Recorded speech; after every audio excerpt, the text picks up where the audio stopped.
Hello everyone, welcome back to law decoded.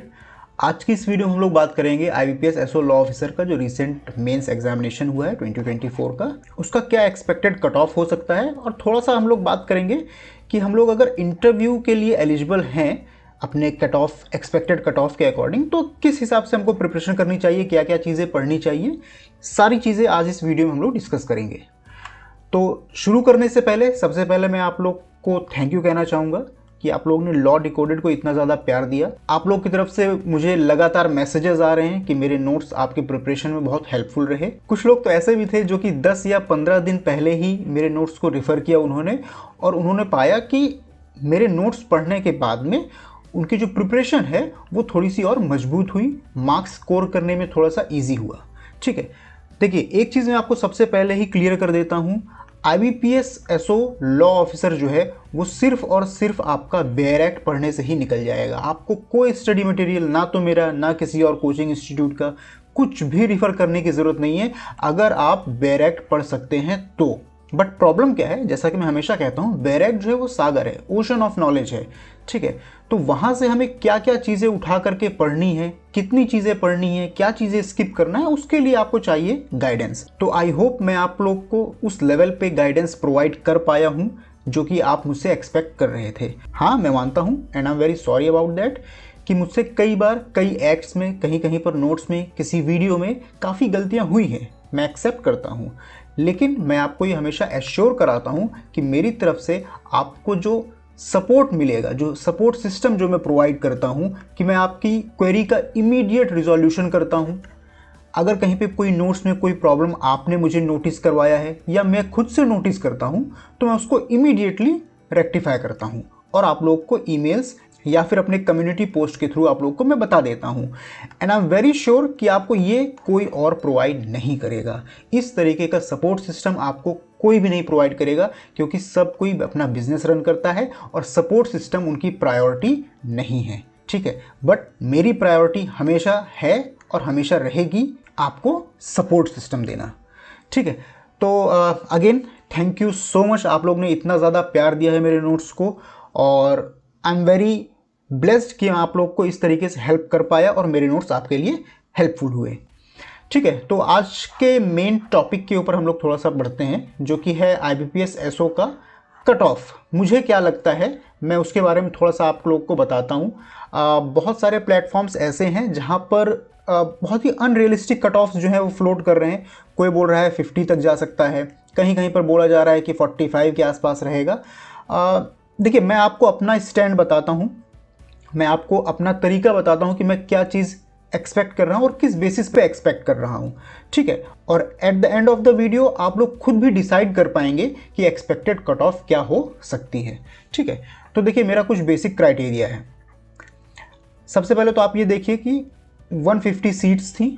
ठीक है, mains में हम मान लेते हैं 10 टाइम्स कॉल किया, जो कि हो गया आपका 1500 बच्चे। ठीक है, 1500 में से अब वो शॉर्टलिस्ट करेगा ओनली 450। अभी कुछ ऐसे बैंक्स थे जिन्होंने अपनी वैकेंसीज रिपोर्ट नहीं की थी, तो हम अभी मान के चलते हैं कि वो रिपोर्ट नहीं कर रहे हैं। जो हम लोग की ऑलरेडी एडवर्टाइज्ड वैकेंसीज थी, हम उन्हीं को अभी लेकर के चल रहे हैं। ठीक है, तो अब आप ये देखिए, ये जो 450 सीट्स हैं, आपको इसमें से एक सीट चाहिए। देखिए, कट ऑफ के बारे में सबसे पहले मैं कुछ भी कहूँ उससे पहले एक और चीज़ आप जानिए। देखिए, कट ऑफ जो है वो कुछ फैक्टर्स पे डिसाइड करता है। ठीक है, पहला चीज़ है, पेपर जो है वो बहुत ही ईजी था। ठीक है, पेपर इजी होता है तो जाहिर सी बात है कट ऑफ जो है थोड़ा हायर साइड पे रहेगा। बट यहाँ पर एक चीज़ मैंने नोटिस किया, बहुत सारे ऐसे बच्चे हैं जिन्होंने मुझे अप्रोच किया, पर्सनली मैसेज किया और बताया कि मेरा जो अटेम्प्ट है वो मान के चलिए अराउंड 50 है। ठीक है, बट इशू क्या आ रहा है, मैंने कई जगह पर ये नोटिस किया, कई वीडियोज़ के कमेंट्स पे जाकर के मैंने एक चीज़ ये नोटिस की कि ऑल्दो अटेम्प्ट्स तो 50 हैं, बट वहाँ पर जो नेगेटिव मार्किंग है उसकी वजह से अराउंड 45 के आसपास ही उन लोग के स्कोर जो हैं वो बन रहे हैं। मतलब कि ऑल्दो पेपर इजी था, बट यहाँ पर रॉन्ग आंसर्स बहुत लोगों ने मार्क किए हैं। कई कई जगह पर मैंने ऐसा देखा कि 53 भी उन्होंने अटेम्प्ट किए हैं, बट उसमें से 7 गलत हो गए। तो आप खुद समझिए, 53 में से अगर आपके 7 गलत हो जाते हैं तो आपका 46 अटेम्प्ट होता है। 46 में भी आपकी निगेटिव मार्किंग होगी उन 7 गलत आंसर्स की। ठीक है, तो 7 का मतलब क्या है कि आपका 1.75 और यहाँ से डिडक्ट हो जाएगा और आपका 44.25 स्कोर ही रह जाएगा। ठीक है, तो ये चीज़ मैंने बहुत नोटिस की है और मैं हमेशा सबको ये कहता भी आया हूँ कि जब कभी भी आप देखिए कि पेपर इजी आ गया है, थोड़ा काम और कंपोज्ड होकर के पेपर अटेम्प्ट करिए, क्योंकि यहाँ पर फिर सिली मिस्टेक्स की जो चांसेस हैं वो बहुत ज़्यादा बढ़ जाते हैं। ठीक है, तो इस बेसिस पे अब मैंने जो नोटिस किया है मैं आपको ये बताता हूँ। हम ये मान के चलते हैं कि आउट ऑफ 450 जो हैं उसमें से कुछ ऐसे बच्चे हैं जिन्होंने 50 या फिर 50+ अटेम्प्ट किए हैं, लेकिन कुछ माइनस मार्किंग, कुछ गलतियों की वजह से इनका भी जो स्कोर है, मैं ये कहता हूँ कि ऐसे लगभग मैं मान के चलता हूँ 50 बच्चे होंगे जो कि शायद 50 टच करेंगे, शायद मैं बोल रहा हूँ। ठीक है, वरना मुझे नहीं लगता कि 50 भी होंगे, बहुत ज़्यादा से ज़्यादा तो ऐसे 30 बच्चे होंगे जो कि शायद 50+ या 50 टच करेंगे। अदरवाइज सब जो मेजॉरिटी ऑफ जो सेक्शन है, जो ज़्यादातर डेंसिटी है, वो आपकी मान के चलिए 43 से 47 इसके बीच में ही रहने वाली है। और ये भी मेरा जो अंदाज़ा है, जितना मैंने अभी तक रिसर्च किया इन 2 दिनों में, मुझे ऐसा लगता है कि ज़्यादा से ज़्यादा इसमें 50 बच्चा और फॉल करेगा। ठीक है, अब सबसे ज़्यादा जो यहाँ पर बच्चे हैं वो आप यकीन नहीं मानेंगे, मेरे हिसाब से जितना मैंने अभी तक देखा, जितना मैंने ये एनालाइज किया, आपका 38 से लेकर के अराउंड 42, ये 38 भी नहीं, आप 35 रखिए इसको, सबसे ज़्यादा जो बच्चा है वो इस रेंज में है, 35 से 42। ठीक है, तो इन सारी चीज़ों को देखते हुए मुझे ऐसा पर्सनली लग रहा है, अगर कोई एक स्कोर मुझे अगर पिक करना होगा तो मैं वो पिक करूंगा 38। 38 मुझे ऐसा लगता है कि एक ऐसा स्कोर है, ऐसा एक्सपेक्टेड स्कोर है जिसके कि आसपास ही ये कट ऑफ रहने वाली है। ठीक है, अभी सबसे बड़ा इशू क्या आ रहा है कि मैंने अगर आपको 38 बोल दिया, इसका मतलब ये नहीं कि अगर आप 34 स्कोर कर रहे हैं तो आप इंटरव्यू की प्रिपरेशन करना बंद कर दें। देखिए, मैं हूँ या कोई और यूट्यूब चैनल हो, सब और सब ये एक्सपेक्टेड कट ऑफ दे रहे हैं। ना तो हमें IBPS के बारे में कुछ भी पता है, ना तो हमें ये पता है कि कितने बच्चों ने क्या क्या किया है, कितना अच्छा किया है, कितना ख़राब किया है। मैंने आपको बताया इजी पेपर रहता है, सिली मिस्टेक्स के चांसेस बहुत ज़्यादा हो जाते हैं, तो उसकी वजह से जो कट ऑफ है वो काफ़ी कम हो जाता है। ठीक है, तो हम कोई भगवान नहीं है, हमें नहीं पता कि क्या होने वाला है, लेकिन कुछ सिनेरियोज़ हैं, उनको देख करके मैं ये एक गेस कर सकता हूँ कि भाई मैं 38 अगर बोल रहा हूँ तो इसके आसपास ही कुछ होगा। मैंने आपको बता दिया मेरी रीजनिंग क्या है behind this expected cut off.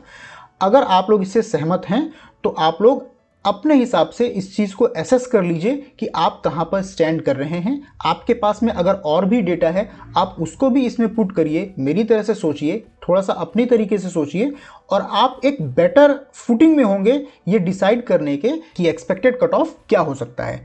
मेरा जो गेस है वो है 38। एक चीज़ मैं अगेन आप लोगों को बता देता हूँ, अगर आपका स्कोर 38 से नीचे है, मैं आपको ये बिल्कुल नहीं कह रहा कि आप इंटरव्यू के लिए एलिजिबल नहीं होंगे, बिल्कुल हो सकते हैं।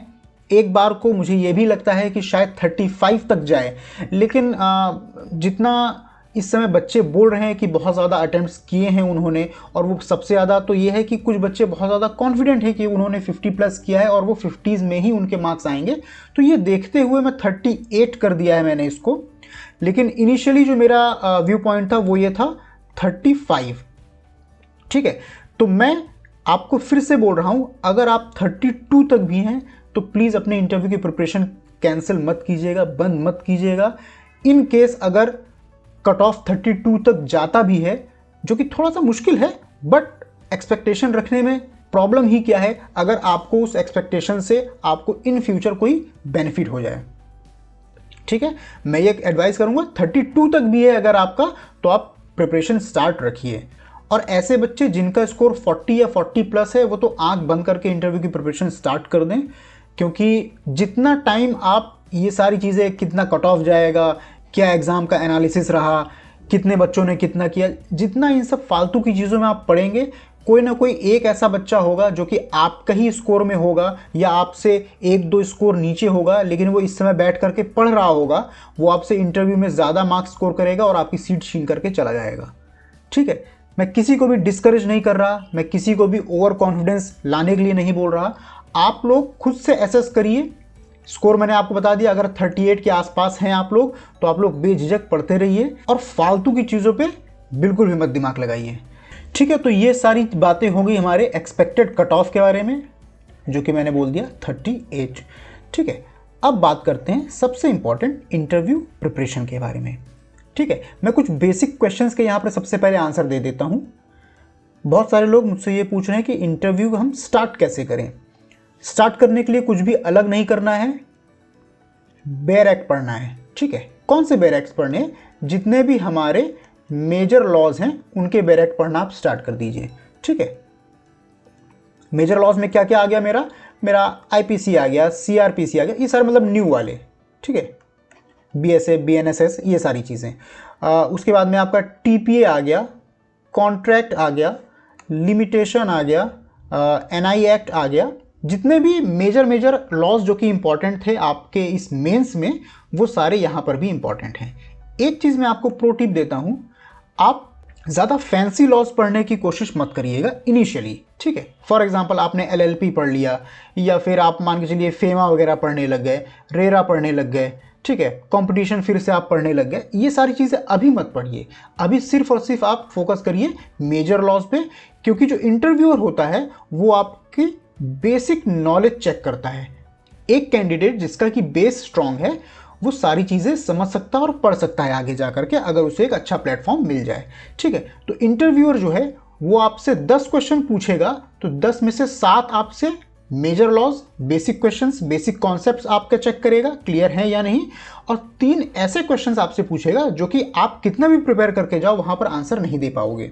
ठीक है, वो जनरली ऐसा इस वजह से क्यों करते हैं, आपको थोड़ा प्रेशर में डालते हैं। देखते हैं कि आप प्रेशर कैसे हैंडल कर रहे हो। और आप यकीन मानिए, सॉरी बोलना ये कभी भी आपका मार्क्स वहां पर काटेगा नहीं। ठीक है, आपको बस एक चीज ध्यान देना है, आप जो भी क्वेश्चन का आंसर दे रहे हो वो ऑनेस्ट है। अगर आपको आता है तो ठीक है, आपको ब्लफ नहीं करना है, क्योंकि सामने वाला जो है वो आप जैसों का इंटरव्यू 1000 बार ले चुका है। ठीक है, तो एक लाइन में अगर मैं बोलूं तो बेसिक कॉन्सेप्ट्स जो हैं उनको आप अपना क्लियर करना, पॉलिश करना स्टार्ट कर दो। चीज़ें ऐसी होनी चाहिए, आपके फिंगर टिप्स पे होनी चाहिए। एक और चीज़, अब मैंने अगर बोल दिया कि भाई बेसिक कॉन्सेप्ट्स पढ़ना है, तो आपके दिमाग में एक क्वेश्चन आएगा कि मैं बेयर एक्ट तो इतना बड़ा है, मैं उसमें से क्या पढ़ूं। फॉर एग्जाम्पल मैं मान लेता हूं कि मैं तुमको आईपीसी के बारे में बता रहा हूं, तो आईपीसी में भी मेजर चीज़ें जो कि आपने ग्रेजुएशन लेवल में पढ़ी हुई हैं वो सारी यहाँ पर इंपॉर्टेंट है और वही सारी चीज़ें पूछी जाती हैं। ठीक है, आईपीसी में जैसे हो गया आपका सबसे इंपॉर्टेंट, तो आप जानते ही होंगे, जनरल एक्सेप्शन वाला सेक्शन है, पूरे सेक्शन से। उसके बाद में आपका थेफ्ट हो गया। ठीक है, सीआरपीसी में आपका अरेस्ट हो गया, और एविडेंस में आपका जो है आपका प्राइमरी और सेकेंडरी एविडेंस हो गया। इस तरीके के जो मेजर टॉपिक्स हैं जो कि आपके ग्रेजुएशन में भी बहुत ज़्यादा इंपॉर्टेंट थे, वही सारे यहाँ पर भी इंपॉर्टेंट हैं। ठीक है, दूसरा, आपको सोर्सेज क्या रिफर करने हैं। ठीक है, सोर्सेज देखो, मैं हमेशा एक ही बात कहता आता हूं, bare act, bare act, bare act. Bare act अगर आपने पढ़ लिया तो उससे बाहर कुछ भी पढ़ने की ज़रूरत नहीं है। ना तो मुझे पैसे देने की ज़रूरत है, ना किसी और इंस्टीट्यूशन को पैसे देने की ज़रूरत है। आप सेल्फ सफिशिएंट हो अगर आपने बेयर एक्ट पढ़ लिया तो। ठीक है, बेयर एक्ट से ही सब कुछ पढ़ना है। और आज तक मैंने कभी भी ये नहीं सुना कि कोई केस लॉ पूछा गया हो। ठीक है, लेकिन हाँ, कभी कभी ऐसा हो सकता है कि अगर रीसेंट की न्यूज़ में कोई बहुत ही इंपॉर्टेंट केस लॉ अगर रहा हो तो उसके बारे में आपसे पूछा जा सकता है। इंटरव्यू के लिए आप कुछ पॉइंट्स हैं, मैं आपको बता देता हूं। सबसे पहला, इंट्रो। एक बहुत ही क्रिस्प, प्रिसाइज और टू द पॉइंट इंट्रो आप अपना रेडी कर लीजिए। उसको 10 बार आप कॉपी में लिख लीजिए और उसको याद करिए। ठीक है, एकदम ओल्ड स्कूल जो मेथड है उसको यूज़ करिए, कॉपी में लिख करके याद करने वाला।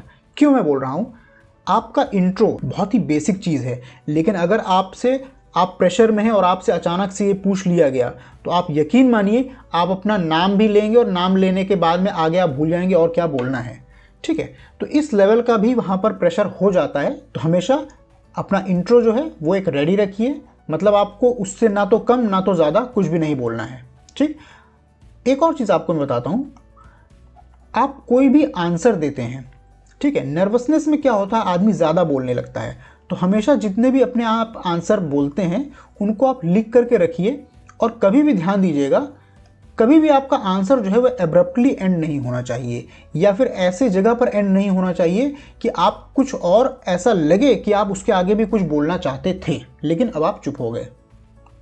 ठीक है, खैर ये सारी चीज़ें तो हम और आगे वीडियोस में बात करेंगे, अभी तो मैंने सिर्फ ये एक बेसिक इंट्रोडक्शन देने के लिए आपको ये वीडियो बनाई है। तो ये सारी चीज़ें हैं जो कि मैं आपको धीरे धीरे बताता भी जाऊंगा। और अगर आप मेरे से जुड़े हैं, मेरे टेलीग्राम चैनल पे अगर आप हैं, या फिर ज़रूरत नहीं है टेलीग्राम चैनल पे, आप अगर यूट्यूब पे भी जुड़े हुए हैं या पर्सनली मुझसे व्हाट्सएप पे जुड़े हैं, तो आप मुझसे पूछ सकते हैं टाइम टू टाइम। लेकिन अभी स्टार्टिंग के लिए आप ये करिए, बेयर एक्ट पढ़िए और कुछ नहीं। Next, study material for interview, मैंने आपको बता दिया भाई, बेयर एक्ट लीजिए। आपको 40,000, 50,000, 10,000 कोई भी कोर्स खरीदने की ज़रूरत नहीं है। आपको मेरा 150, 300, 400, 500, 1000 रुपये वाला भी कोर्स खरीदने की ज़रूरत नहीं है। आप बेयर एक्ट पढ़िए, उतने में से सब कुछ हो जाता है। और एक चीज़ मैं बोलना चाहूँगा, ये थोड़ा सा मेरी पर्सनल रिक्वेस्ट है आप लोग से, इस चीज़ को लेकर के मैंने काफ़ी सोचा है। जो भी मैंने अभी नोट्स वगैरह बनाए थे मेंस के लिए, आप लोग सब लोग देखे ही होंगे कि वो कितने ज़्यादा इफ़ेक्टिव थे, क्रिस्प थे, प्रिसाइज थे, टू द पॉइंट थे, अननेसेसरी बहुत कुछ था नहीं उसमें। ठीक है, अगर कोई सिर्फ उतना ही पढ़ करके गया होता तो आप ये मान के चलिए कि उतने से ही आपका मेंस निकल जाता। ठीक है, लेकिन मैं हमेशा एडवाइस करता हूँ आप अपने भी इनपुट्स ऐड करिए। तो एक्चुअली आप जानते होंगे कि ये सारी नोट्स बनाने में कितना एफर्ट जाता है और कितनी मेहनत लगती है। मैं खुद जॉब करता हूँ, जॉब से आने के बाद में मेरा जो लीजर टाइम है वो मैं स्पेंड करता हूँ आप लोग के लिए, और एक कोर्स प्रिपेयर करता हूँ। ठीक है, जिसको कि आप लोग अपनी हार्ड अर्न मनी दे करके उसको परचेज करते हैं। बट अब प्रॉब्लम क्या आ गई, क्योंकि मैंने जितने भी पीडीएफ थे वो डाउनलोडेबल करके रखे थे, बहुत सारे लोगों ने उसका मिसयूज़ किया, डाउनलोड किया और without any authorization, without any permission उसको अननेसेसरी शेयर किया। प्रॉब्लम ये नहीं है कि मुझे उससे लॉस हुआ, प्रॉब्लम ये है कि जिन लोगों ने भी इसको पैसे दे करके खरीदा हुआ था ना, उनके साथ में ये नाइंसाफ़ी हुई। भाई सोना है वो सोना इसी वजह से है क्योंकि वो कम मिलता है। ठीक है, कोई भी चीज़ जब अबंडेंस में होती है ना, उसकी जो वैल्यू है वो ख़त्म हो जाती है। मैं कभी नहीं चाहता कि मेरे नोट्स जो हैं वो हर दूसरे आदमी के पास में हो। मैं सिर्फ ये चाहता हूँ कि जो लोग सच में इस लॉ ऑफिसर एग्ज़ाम के लिए सीरियस हैं और खोजते रहते हैं कि कोई मुझे ऐसा गाइड करने के लिए मिल जाए जो कि जेन्युइन हो, कोई ऐसा मुझे मिल जाए जो कि ऑलरेडी इस फील्ड में हो, जिसका कि मेन जो मोटिव है वो गाइडेंस हो, ना कि और कुछ पैसा कमाना, ये सारी चीज़ें। तो जब ऐसे लोग मुझसे आकर के मिलते हैं तो मुझे बहुत खुशी होती है। ठीक है, इसी वजह से मैं बहुत ज़्यादा अपने नोट्स का प्रमोशन नहीं करता। मेरा सिर्फ एक ही मीडियम है जो कि है यूट्यूब। ठीक है, मैं पहले टेलीग्राम चैनल भी इसी वजह से अपना डिलीट कर दिया था, क्योंकि टेलीग्राम चैनल में क्या है, आप जाकर के सर्च करेंगे आपको लॉ डिकोडेड मिलेगा, आप वहाँ पे जाएंगे और उससे अननेसेसरी भीड़ इकट्ठा हो जाती है, जो कि मैं बिल्कुल नहीं चाहता। ठीक है, मैं चाहता हूँ मेरे पास एक छोटा सा स्टूडेंट का बेस हो जो कि लॉयल हो, जो कि जैसा मैं गाइड करूँ मुझ पर भरोसा करके वो पाथ फॉलो करे। ठीक है, तो मैंने इस बार देखा कि बहुत सारे मेरे नोट्स जो हैं वो डिफरेंट ग्रुप्स में शेयर किए गए, विदाउट ऑथराइजेशन दूसरे लोगों को शेयर किए गए। इससे प्रॉब्लम क्या होता है कि जिन लोगों ने भी परचेज किए हैं मेरे नोट्स, उनको नुकसान होता है। क्योंकि अगर एक ही चीज़ जो कि इतनी अच्छी है, मेरा कंटेंट क्वालिटी इतना अच्छा है, और वही चीज़ अगर सबके हाथ में होगी तो फिर जो वैल्यू है मेरे नोट्स की ना, वो डिटेरिएट हो जाएगी। तो इस वजह से ये चीज़ मद्देनज़र रखते हुए मैंने इस बार डिसाइड किया है कि मैं अब से पीडीएफ डाउनलोड करने का ऑप्शन जो है वो ऑफ़ कर दूंगा, और अब जो मैं इंटरव्यू के लिए जो भी मैं नोट्स वगैरह प्रिपेयर करूंगा वो एक्सक्लूसिवली मेरा जो यूट्यूब का मेंबरशिप है उसी के थ्रू आप अवेल कर पाएंगे। ठीक है, तो आप मेरे यूट्यूब पे देखेंगे मैंने मेंबरशिप जो है उसको ऑन कर दिया है, और 2 टियर हैं, 159 एंड 299। बहुत ही नॉमिनल मैंने कॉस्ट रखा है, जितना मैं रख सकता था। और ये भी है, आप 1 मंथ के लिए लीजिए फिर डीएक्टिवेट कर दीजिए, कोई इशू नहीं है, क्योंकि आपको 1 मंथ के लिए ही सिर्फ ज़रूरत है। 159 वाला जो है, इसमें आपको इंटरव्यू से रिलेटेड वीडियोज़ मिलेंगे, ओनली वीडियोज़। ठीक है, और 299 जो है, इसमें वीडियोज़ प्लस PDF आपको मिलेगा। तो आपकी चॉइस है, अगर आप चाहते हैं कि 159 पे मैं सिर्फ वीडियोस से पढ़ लूँ, अच्छी बात है, आप पढ़ सकते हैं। आप डायरेक्ट रेफर करके वहाँ से जितने भी सेक्शन है वो पढ़ सकते हैं। अगर आपको चाहिए कि नहीं मुझे PDF भी चाहिए, तो आप ये 299 वाली मेंबरशिप ले सकते हैं। और सारा डिसीजन आपके ऊपर है, मैं आपको फोर्स नहीं कर रहा। मैंने आपको गाइड कर दिया है कि कैसे क्या पढ़ना है, मैं आपको आगे भी गाइड करता रहूँगा। बट इन केस अगर आपको ज़रूरत फील होती है और आपको लगता है कि मैं आपके इंटरव्यू की प्रिपरेशन में आपकी हेल्प कर सकता हूँ, तो आप इसको कंसीडर कर सकते हैं। ठीक है, तो आई होप आपको कोई भी डाउट अभी नहीं होगा कि स्टार्ट कैसे करना है। इंटरव्यू के लिए मैं अब धीरे धीरे वीडियोस डालना स्टार्ट कर दूंगा। ठीक है, अभी अगर आप मेरी मेंबरशिप लेंगे तो आपको वहाँ पे कोई भी वीडियो नहीं मिलेगी। क्यों? क्योंकि वो अभी अवेलेबल ही नहीं होगी, ये आपको अवेलेबल होगी नेक्स्ट वीक से। ठीक है, और मैं इतना टाइम इस वजह से ले रहा हूँ ताकि आप थोड़ा सा खुद पढ़िए। आप नहीं पढ़ेंगे तो मैं आपको ज़बरदस्ती पढ़ा नहीं सकता। ठीक है, तो आज की इस वीडियो में सिर्फ इतना ही। मिलेंगे आपसे मेरी नेक्स्ट वीडियो में। Until then, good bye.